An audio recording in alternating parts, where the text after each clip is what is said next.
Sam Pitroda ने ऐसा x ray कर दिया है उस मैनिफेस्टो का कि अब राहुल गांधी जी भी कुछ बोल ले या कांग्रेस का कोई प्रवक्ता कुछ बोल ले, आप सभी जानते हैं अगर एक बार एक्सरे हो जाए फिर कितना भी कपड़े से ढकने का प्रयास करो वो हकीकत सामने आ जाती है। तो वो हकीकत अब पूरी तरीके से खुलकर सामने आ गई। जिस प्रकार की बातें उन्होंने कही वो मैं कह सकता हूं उनकी पार्टी के एक हाईटेक व्यक्ति ने कही है, बड़े दिमागदार माने जाते हैं, who is considered to be the brain behind. So the brain behind has been categorically elaborated the nefarious design of Congress party. इसमें सिर्फ सिंपल सी बात इतनी नहीं है। हर भारतीय, मैं आपसे बताना चाहता हूं भारत की अर्थव्यवस्था का दुनिया में सबसे बड़ा आधार क्या है कि हम सेविंग बेस्ड इकोनॉमी है। आज पर्सनल डेट में हमारा डेट टू जीडीपी रेशियो दुनिया में सबसे बेहतर है, 43% ऑफ द जीडीपी है। क्यों?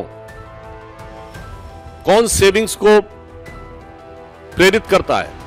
दुनिया के बड़े बड़े थिंक टैंक्स ने कहा है कि भारत में परिवार और जो आपकी जनरेशनल मोटिवेशन है वो सेविंग को प्रेरित करती है। यानी आप अपने बच्चों को, उनके बच्चों के लिए विरासत में क्या धन संपत्ति छोड़ेंगे वो प्रेरित करती है। भारत का मूल मंत्र क्या रहता है? एक पीढ़ी मेहनत करके कमाती है, उसके बाद दूसरी पीढ़ी उससे कुछ बनाती है, तब जाके तीसरी पीढ़ी कुछ सुख पाती है। और यह कांग्रेस उस सुख चैन को छीनना चाहती है। सैम पित्रोदा ने यह कहा कि वो अमेरिका से प्रेरित होकर गोल्ड टैक्स लगाने की बात करेंगे।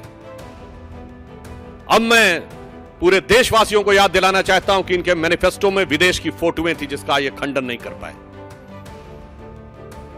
अमेरिका की बफेलो लिवर की इन्होंने गंदगी का चित्र दिखाकर भारत के पर्यावरण के बारे में बात किया था।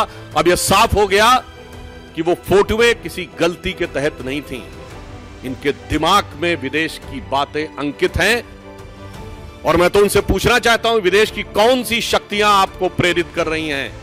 अगर आप ये कहना चाहते हैं तो विदेशों में जो आप उदाहरण देना चाहते हैं उसमें तो 45% तक टैक्स लगता है। आपको पता होना चाहिए, मैं गंभीर विषय की तरफ ध्यान आकृष्ट करना चाहता हूं।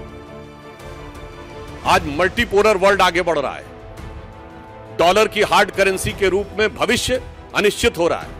2-3 बार उन्होंने अपने रेट ऑफ इंटरेस्ट बढ़ाए, उसके बाद भी काम नहीं हो रहा। यानी विश्व भविष्य में हार्ड करेंसी के रूप में गोल्ड की तरफ आगे बढ़ रहा है और गोल्ड सबसे ज्यादा भारत में खरीदा जाता है, on an average every year 700 ton.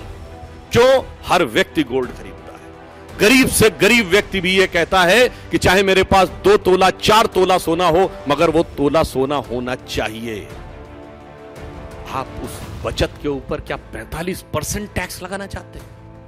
अगर आप विदेश से प्रेरणा की बात कर रहे हैं, जो उदाहरण उन्होंने देने की बात कही है, इसका अर्थ क्या हुआ कि भविष्य में विश्व में जो हार्ड करेंसी हो सकता है, जिसका सबसे बड़ा बेस भारत के अंदर हो सकता है, उस भारत के बेस को ध्वस्त करने के किसी बड़े राजनीतिक षड्यंत्र का हिस्सा तो नहीं है। यह मैं बात गंभीरता से पूछना चाहता हूं। और माननीय प्रधानमंत्री जी ने जो बात कही है कि कांग्रेस की लूट जिंदगी के साथ भी और जिंदगी के बाद भी, मैं बताना चाहता हूं कि हमारे यहां यह परंपरा है, हमारे यहां सोना कोई एसेट नहीं है। यह फॉरेन के माइंडसेट से बाहर आइए। कोई भी हिंदू सनातनी पूजा करता है तो उसमें स्वर्ण रखा जाता है। विवाह होता है तो गरीब से गरीब आदमी हाथ में सोना देता है। और यहां तक कि जब लगता है कि प्राण छूटने वाले हैं तो कहा जाता है यदि घर में सोने का कोई टुकड़ा हो तो वो उनके मुंह में रख दीजिए। किस प्रकार की चीजों के लिए, किस भावना से प्रेरित है? बहुत साफ हो गया, विदेशी मानसिकता से प्रेरित, जिसको भारत की विरासत से नफरत है, वो भारतीयों की विरासत पर गिद्ध दृष्टि डालकर